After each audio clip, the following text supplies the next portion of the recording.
Sagrado Corazon Senyor, nakilala sa kultong Tadtad, isang kultong vigilante group na di umano matatablan sa mga bala dahil sa taglay na kapangyarihan ng kanilang mga anting-anting.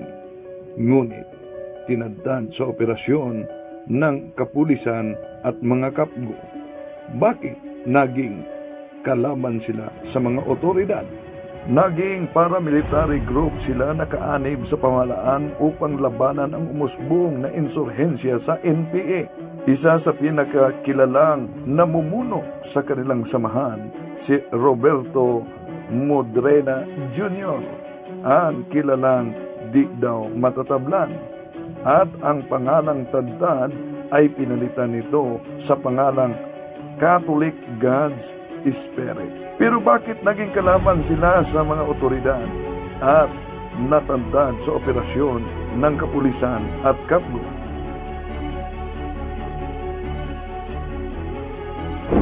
Naganap na labanan sa pagitan ng mga pulis at mga miyembro ng kulto noong Biyernes.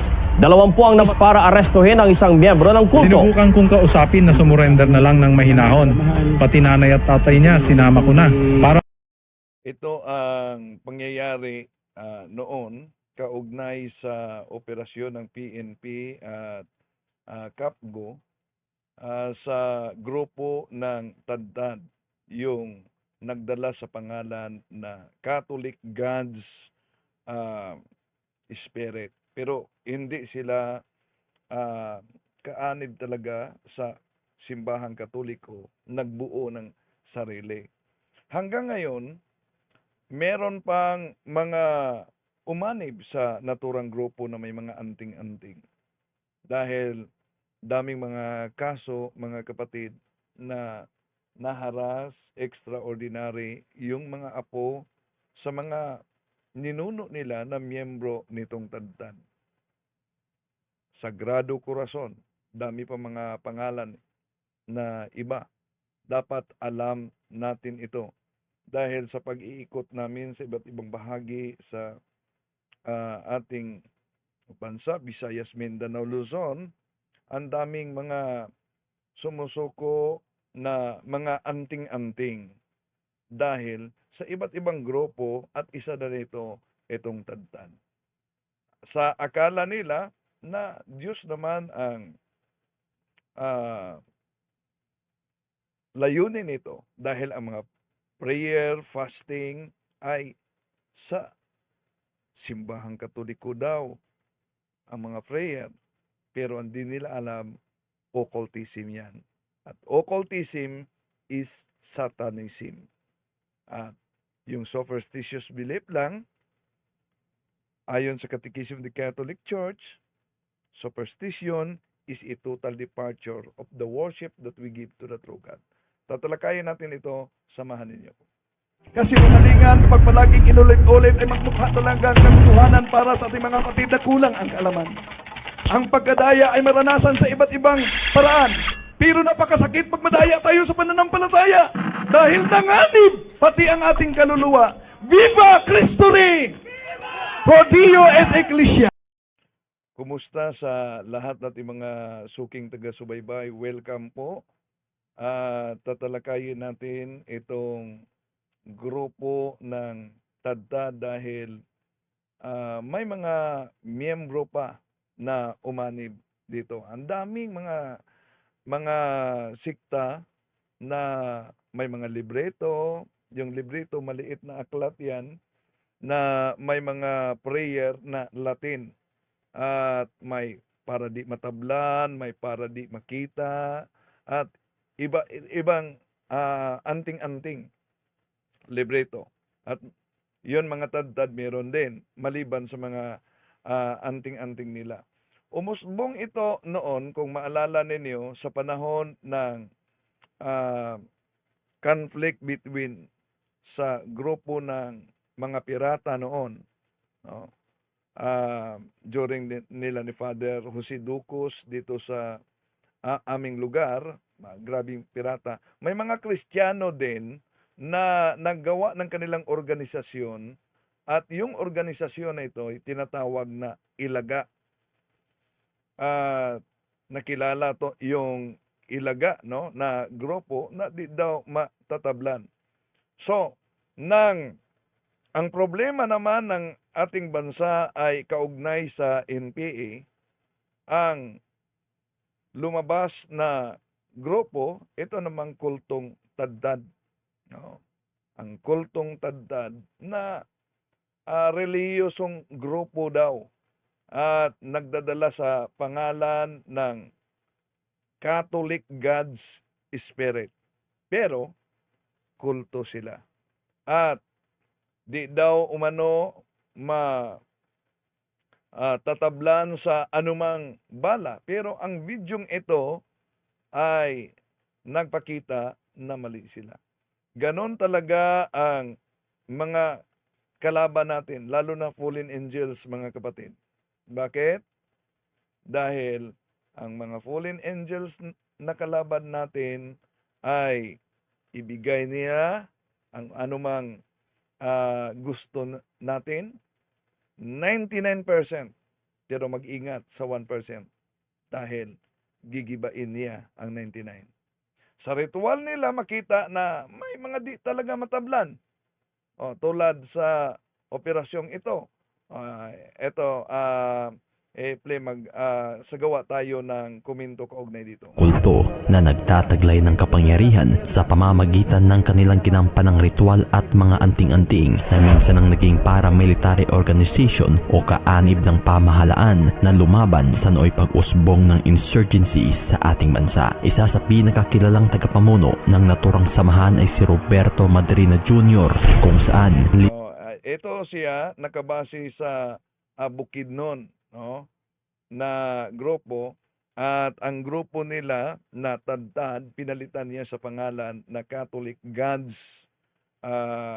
Spirit. Inihis nito ang pangalan na mula sa kilalang Taddad ay binansagan niya itong The Catholic God Spirit na umano'y isa lamang religious group organization. Daming mga nagdala sa pangalang Catholic, mga kapatid. No, kahit na yung ibang mga sikta, kung maalala ninyo, noong una, tutol sila sa Catholic, di daw mabasa sa Biblia, pero kahit Seventh-day Adventist, di po ba? Inaamin na din nila, Katoliko din kami. No.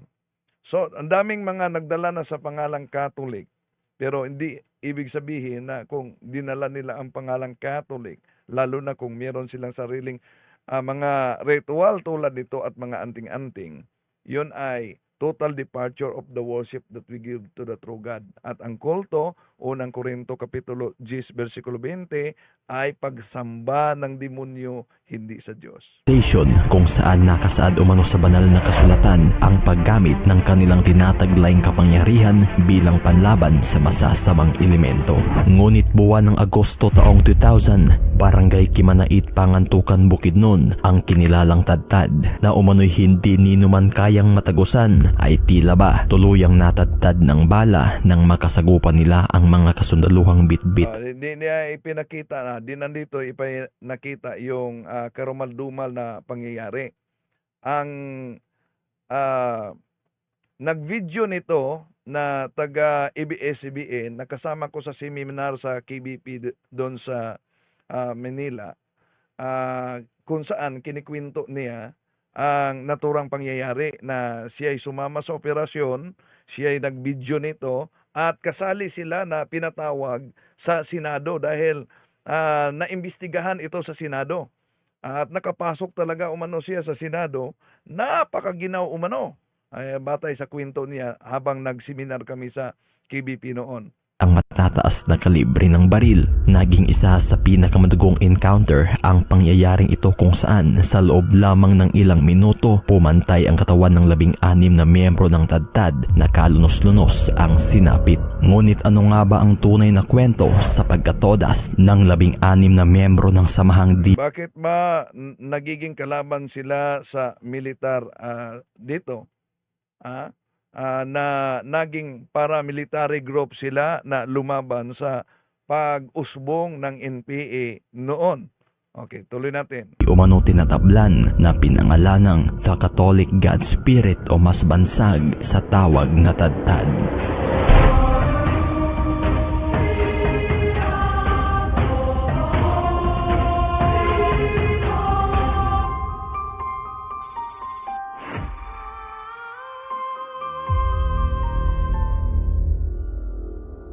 Dekada 70 nang matatag ang samahang Sagrado Corazon Senior o mas kilala sa bansag na Tadtad. Ang samahan ay tinatag ng isang nagngangalang Sagrado Sadi Jr. Sandali muna. Mahina ang busis umano. Okay? Ayon kay Juna Ashley Manuel. Kumusta? Ngayon, busis natin. Ang audio natin. Okay? Sandali. Okay, tuloy natin comment, kumusta? Ito ang nagtatag sa Tadtad. At Misamis Oriental ito. So Misamis Oriental, kung maalala niyo kung dyan sa Surigao, merong PBMA, dyan sa Misamis Oriental, merong tinatawag na PBCM. No? Pero may kapareho sila sa mga ritual at panggagamot. PBMA, PBCM, at sa Misamis Oriental din, mula ang nagtatag sa Tadtad. Na umano'y isang retired military na nakatira sa munisipalidad ng Initaw, Misamis Oriental. So, Initaw, Misamis Oriental. No? Okay na po, sige. Maraming salamat. Tuloy natin. Ang mismong tagapamuno na si Sagrado Sadi Jr. ay siyang sinasamba rin ng kanyang mga miyembro na tinitingalang parang santo, kung saan tinatawag pa nga itong so kung siya mismo ay sinasamba ng kanyang mga miyembro, dito niyo makita mga kapatid ang iba't ibang kulto na umuusbo ngayon, no, sa ating panahon. Grabe. So, kung sa PBCM, ganon din ang founder nila ay sinasamba. PBMA, ganon din. Ang founder nila, ito din ang founder ng Tadtad. Pero nang nakalipat sa Malaybalay Bukidnon, pinalitan ng pangalang Catholic God's Spirit. Pasagrado o Sacred Father. Bawat kasapi ng grupo ay dumadaan sa matinding ritual kung saan karamihan dito ay miyembro at galing sa sekta ng Romano Katoliko. Yun. Totoo na kahit naman sa iba't ibang mga sekta, Born Again, Iglesia ni Cristo, at grupo ng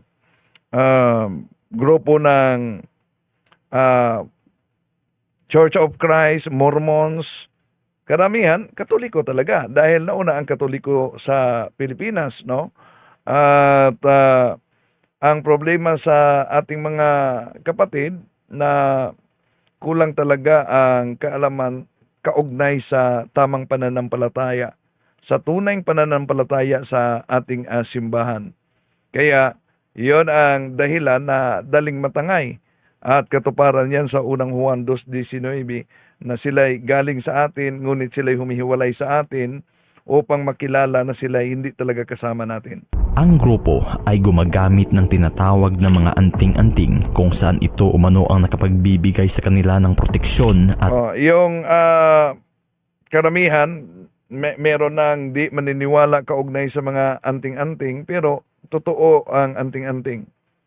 Epekto din itong anting-anting, mga kapatid. Pero ito'y idolatry, isang pagsamba sa Diyos-Diyosan, at bawal ito sa simbahang Katoliko, Catechism of the Catholic Church 2116, 2117. At kahit pa isuko mo ito sa simbahan, at kahit pa mangungumpisal ka, kayo nga nagsubaybay ngayon na may mga anting-anting, kahit pa isuko mo ito sa simbahan, kahit pa mangungumpisal ka, pero dahil ikaw ay tumanggap nitong uri na Diyos-Diyosan na binanggit sa Exodo Kapitulo 20, versikulo 3 hanggang 5, Diyos-Diyosan, ang punishment dito ay hanggang sa ika-4 at ika-6 na salinlahi. No? So, ang tinatawag na temporal punishment, talagang iepekto yan sa mga anak at apo, mga kapatid. So, kaya delikado talaga, no? Ang mga merong anting-anting. At kung meron kang mga anting-anting, halimbawa, yung lolo mo, papa mo, pag naghihingalo na yan, matagal yan mamatay. Dahil pahihirapan yan sa mga fallen angels na dala sa kanyang anting-anting. At pipilitin na yung kanyang mga anting-anting ay ibigay doon sa kanyang mga anak. Oh, okay. Kung tanggapin yan sa kanyang anak, alam niyo, ayon sa paliwanag ng mga batikang exorcist sa simbahan, yung tumanggap, 90% ang demonyong lilipat sa kanya, siya ang tumanggap. Pero, pag yung mga anak na hindi tumanggap, merong 10% na mahati-hati sa kanyang mga anak at mga apo. Iyon ang paliwanag ng mga exorcist. How about kung ang kanilang anting-anting ay hindi tinanggap ng isa? Itinapon, inilibing, o kaya'y dinala na lang sa kanyang kabaong kasamang ilibing. Yun ang delikado. Bakit? Dahil maliban sa walang tumanggap, ang 100% daw ay distribute ito sa lahat ng mga anak at mga apo hanggang sa ika-6 na salinlahi. Oh, so delikado talaga, no? Oh. Sabi ni Lorber Manisa, pag nag-renounce na, okay na bro, at nakumpisal na ako at yung 7 sacraments, nasunod ko na, nagrosary araw-araw, nagsimba ako bawat linggo. Ako din dating faith healer, pero nag-renounce na po ako. Ano kaya, okay na kaya? Okay, ito po, kapatid na Rolber, no? Halimbawa, may sugat ka. Masugatan ka. Ito, may sugat ako sa kamay, matagal na. No? Masugatan ka. At yung sugat na yan ay nahilom na, nagamot na, ay wala na yon. Pero, may nananatili pa. Ang iskar ng sugat na nanatili pa. So, ibig sabihin, nirenounce mo na ang pagiging albularyo. Pero ang epekto, dahil naging albularyo ka, tatama pa rin yan sa mga anak at mga apo mo. Kaya, kailangan na buong pamilya talaga magsagawa ng Holy Rosary para maputol yung tinatawag na courses sa ginagawa. Lalo na kung matagal ka na ng gamot, kung matagal na, mas lalong di basta-bastang matanggal yung mga sumpa. Dahil, para bang walang pagkakaiba yan, kapatid, kung gaano kalaki ang utang mo, doon din kahirap bayaran ang naturang utang. So, nakumpisal mo na, na-renounce mo na, but ang epekto ay mananatili pa. So, tuloy natin. Mismong kapangyarihan, karamihan pa umano sa ginagamit nitong agimat ay ang mismong nikap ng patay na tao o mas kinilalang tuway-tuway sa lingwaheng Bisaya. Isa umano ito sa pinakamabisang sandata para sa kanila na kayang makapagbigay. Yun. May grupo din na interview ko, iniwanan na niya, naging pari siya, babae pero naging pari sila sa kanilang kulto. At parang tradisyon, traditional Catholic ang kanilang grupo. May mga kapangyarihan sila, may mga anting-anting sila. At magpunta daw sila sa sementeryo tuwing gabi. At yung isang babae na nagiging pari sa naturang kulto, may taglay siyang kapangyarihan sa maliban sa panggagamot, yung pangkukulam, at sabi niya, may pagkakataon umanong nakipag-away siya sa kalansay doon sa sementeryo. Imagine, kalansay, nakipag-away siya sa sementeryo. Yung pagkuha ng tuway-tuway. Pero na-convert siya sa simbahang Katoliko, na-convert siya, at nagiging devoted siya sa simbahang Katoliko, lalo na sa Divine Mercy, baka nakikinig sa atin. Pero, yun, na stroke siya. Grabe ang kalagayan niya. At yun, dapat tanggapin na lang niya ang kalagayan niya na naghihirap dahil isang form of purgative suffering yan. Okay, tuloy natin. Ay ng kapangyarihan kung saan hindi sila tinatablan ng Yan may mga grupo na magpunta sa sementeryo, may nag-surrender sa atin na pero grabe na ang damage. Yung kumukuha ng mga parts sa sementeryo, ginawa nilang anting-anting. Dami ang damage talaga. At ang kumuha, nabaliw pa. Pero yung mga anak at mga apo nila, grabe ang apektado talaga. Kaya mag-ingat mga kapatid.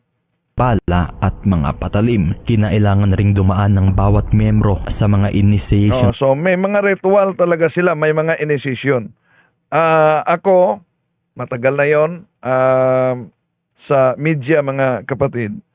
May isang nag-awl na miyembro ng pulis noon sa isang barangay na biglang parabang nabaliw siya. May mga anting-anting. Nag-awl na militar. May anting-anting. So nagwala. Dala niya itak. At may nasugatan na. Nagrespondi ang CBO. Pagkatapos ang CBO binaril niya, napatay niya. Isa namang CBO ang nagrespondi. Di natablan talaga. Di natablan. Nabaril din niya ang isa. Nagamit niya yung ETAC, nasugatan din. Ang CBO, tumakbo. Ang barangay kapitan, dala niyang high-powered na armas, inubos yung barel, inubos yung bala sa katawan, di natablan. Pero, nung tumakbo na ang kapitan, yung mga tao tumulong, kumuha ng bato at binato ang ulo, yon ang dahilan na namatay ang naturang nag-awl na militar. So, dito ninyo makita na iepekto ang kapangyarihan nila, ang anting-anting. Pero, Juan Kapitulo 8:44, ang demonyo ay, alam nyo na, ama ng mandaraya. Rights at sagradong pananampalataya upang malinis ang spiritual at physical nitong kalooban kung saan lumuluhod umano ang mga ito kada May nabasa ako kay Lord Mel 2 years bro. Noong nagpunta kami ni Father Darwin sa isang diocese, di ko lang pangalanan kung anong diocese, may lumapit sa akin, bro, may isoko ako na anting-anting. Ilang taon mo na yan na dala ang naturang anting-anting? 6 na buwan pa bro. 6 na buwan umano dala niya. Nang sinuko niya ang kaniyang anting-anting, bigla lang nag-react. 6 na buwan bigla lang nag-react at bigla lang nagwala. Kaya tumulong sila si Bro Jando, mga kasama para hawakan siya. Imagine, 6 lang yon na buwan. At di niya yon na experience nung dala-dala pa niya ang kanyang anting-anting. Pero nang sinuko na niya ang kanyang anting-anting, doon, nagwala na. Grabe, no? Okay. Sabi niya, pero may hawak ako ng St. Benedict Cross sa baywang bro. Di ko hinihiwalay sa katawan ko. Okay ba yon? May sacramental din na ginagamit ko. walang problema. Yan, kapatid, makakatulong yan. Pero, ulitin ko, ang epekto sa ginawa mo na tinatawag na temporal punishment, mananatili pa yon. Oh. So, how to erase the temporal punishment? Pinagdiwang natin ngayon ang Jubilee Year. Yung pagpasok sa banal na pintuan. May plenary indulgence ang makapasok sa banal na pintuan. Yeah? Provided na masunod natin ang condition how to obtain plenary indulgence. Yeah? So, mayroong mga kondisyon. Yun ang tatanggal sa mga plenary, sa mga temporal punishment. Yung plenary indulgence. So, sundin natin ang mga kondisyon sa plenary indulgence para ma-erase yung mga temporal punishment sa mga kasalanan na nakumpisal na natin. Kapatid, no? Okay, tuloy natin ito. 3 oras para lamang maipagkaloob sa kanila ang kapangyarihang inaasam. Suot ng bawat miyembro ang iba't ibang uri ng kwintas at mismong damit na balot ng mga nakasulat na orasyon. Yun, may mga damit pa sila na orasyon. Grabe talaga ang epekto nito, mga kapatid, lalo na sa mga pumunta sa office at mag-surrender ng ganito. Pag isinagawa yung ritual sa deliverance, break the unholy ties sa mga anting-anting na ito, may harassment pa na mangyari, lalo na sa mga ministro na gumagawa sa pagsunog sa mga ganitong uri na mga anting-anting. Yung t-shirt, ang dami nito. Alam nyo, hindi lang ordinaryong, kahit profesional, dahil may nagsuko sa akin ng ganito na ang daming mga anting-anting niya. Pero ang damage, grabe na. No?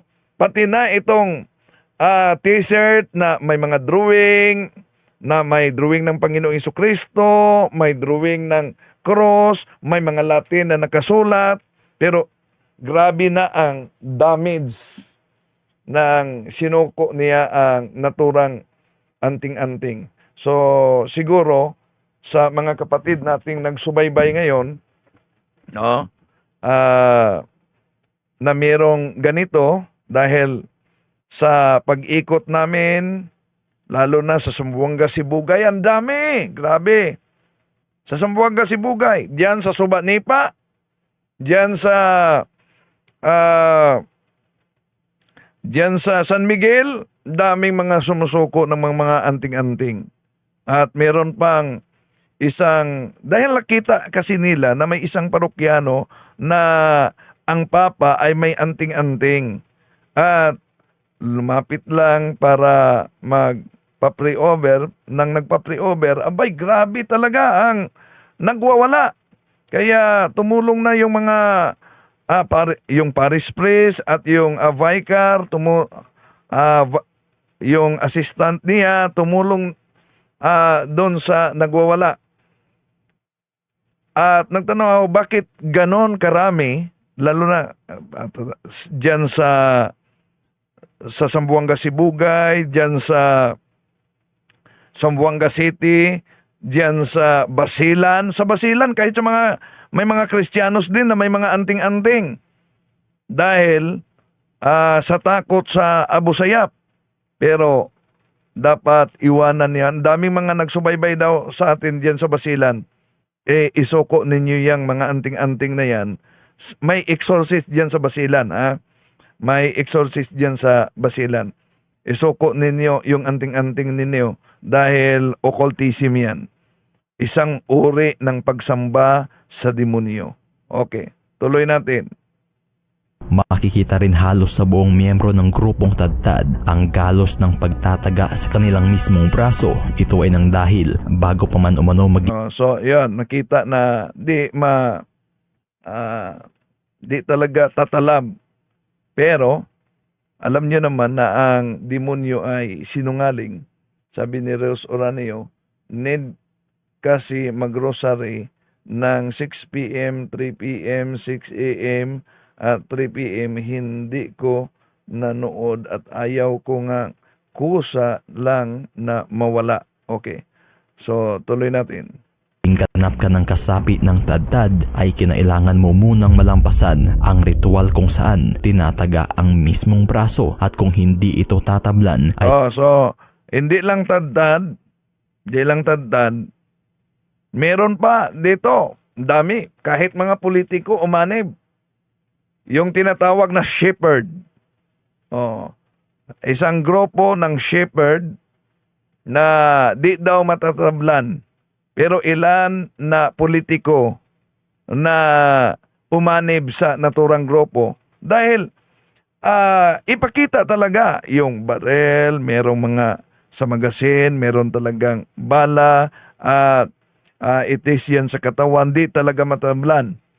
Pero ilan na miyembro sa naturang grupo ang wala na, no? Dahil sa akala nila di sila tatabla ng bala. Kahit politiko, may mga politiko na miyembro sa naturang grupo. At hindi lang politiko, mayroong mga pulis, mayroon ding militar na miyembro sa naturang grupo dahil yan talaga, no? Nangangailangan sila ng proteksyon. Pero hindi nila alam, nagbigay man niya ng proteksyon, delikado ang mga anak at apo nila. Lalo na yung isang katolikong college na may dinala sa office noon at nang tinanong ko bakit ganyan sa tinatawag na diagnostic interview, ang papa niya ay army, merong mga anting-anting. So, yon ang anak ang nagdusa. Tuloy natin. Kaya nga, yung mga nagsubaybay natin na mga sundalo at pulis, lalo na dyan sa Cotabato area, pumunta talaga sila sa office noon para isuko yung kanilang mga anting-anting. Pulis mga pulis at mga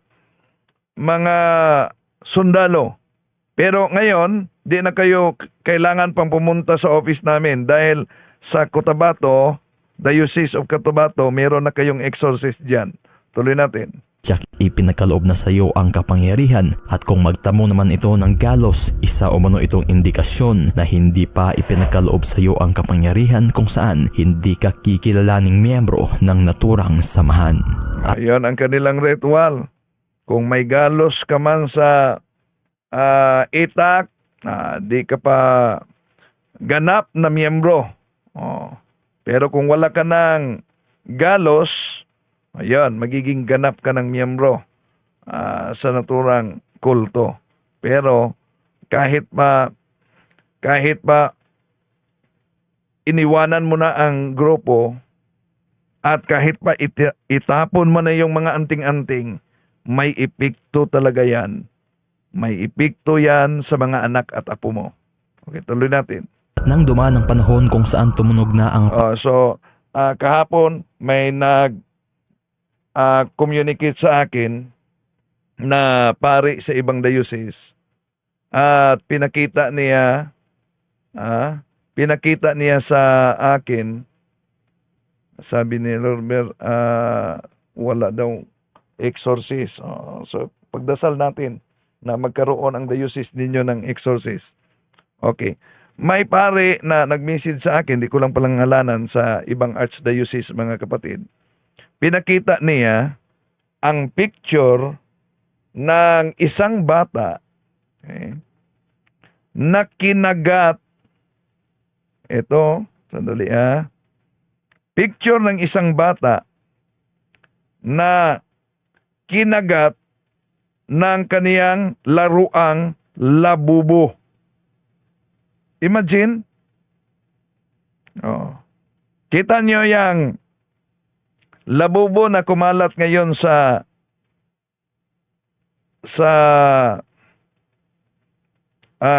internet, sa Facebook. Kita nyo ba yan? Sandali ito. Ito, nalabubo. Ito.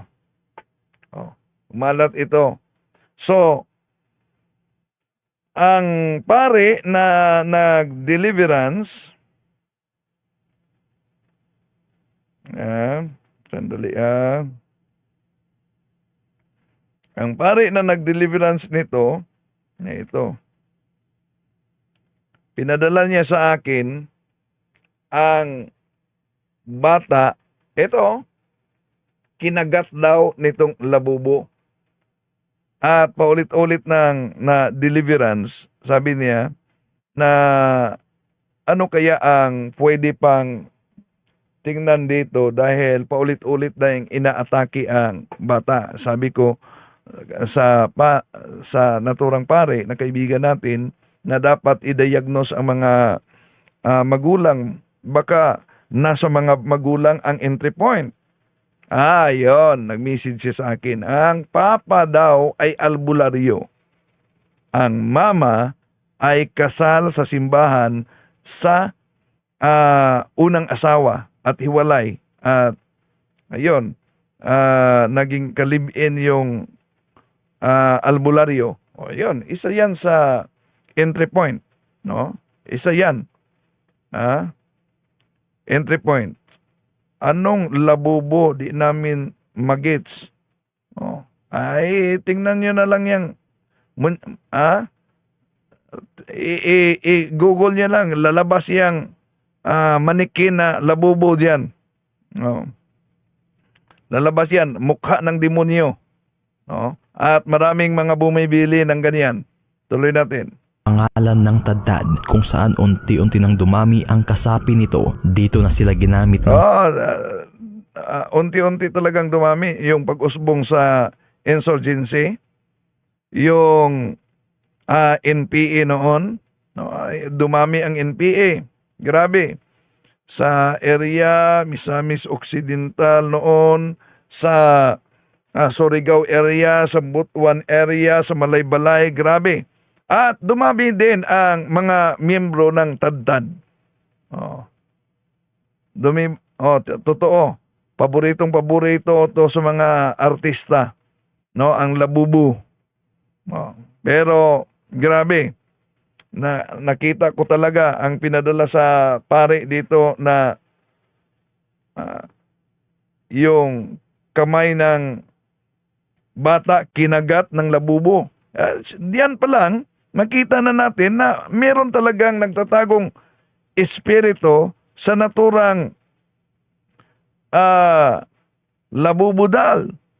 At hindi lang ito isang kaso, meron pang ibang kaso may kaugnayan sa labubo. So mag-ingat kayo. pamahalaan bilang paramilitary organization o samahan na kaanib ng militar. Ito ay sa kadahilanan na ng mga panahong iyon ay unti-unti na ring umusbong ang Moro insurgency sa bahagi ng Mindanao. Una nang nabuo ang naturang mga paramilitary organization kung saan paramilitary organization ang Taddad noon nang umusbong yung mga pirata. Ang grupo na naman yung tinatawag na Ilaga, no? Pagkatapos sa Ilaga, ito na naman Taddad. At hanggang ngayon nananatili pa rin dahil sa mga diagnostic interview, sa mga extraordinary attack. Doon makita natin ninuno, miyembro ng Taddad, Sagrado Corazon de Jesus pa ang pangalan. So dito natin makita na napakatuso talaga ng demonyo, no? Ang labubudal ay parang Annabelle na rin yan. Very demonic, may halong poltergeist. Okay. So tuloy natin. Tinatawag itong BSDO o Barrio Self-Defense Unit na binubuo ng mga sibilyang inarmasan ng pamahalaan para labanan ang pausbong na communist group ng Hukbalhap. At sa mismong pagpasok ng termino ni Marcos, ang BSDO, Yung Hukbalhak, panahon pa yan ng kay Magsaysay, no? Pero dahil sa galing ni Ramon Magsaysay sa liderato niya, no? Si Tarok na leader ng Hukbalahak at ang buong Hukbalahak ay sumuko talaga sa gobyerno dahil naniniwala sila sa galing ng presidente noon. Na Ramon Magsaysay yon. At yon, binigyan sila ng lupa, lalo na dyan sa area sa Alamada North, Cotabato, no? Binigyan sila. o Barrio Self-Defense Unit ay ginawang CHDF o Civilian Home Defense Unit kung saan naging pangunahing target nito ang mga pausbong ng Moro Rebels at NPA sa Mindanao, kung saan karamihan sa mga umanib dito ay ang mga kilalang anti-communist religious sect kagaya ng Tadtad, Samahang Ilaga at ang nooy notorious ring Alsamasa.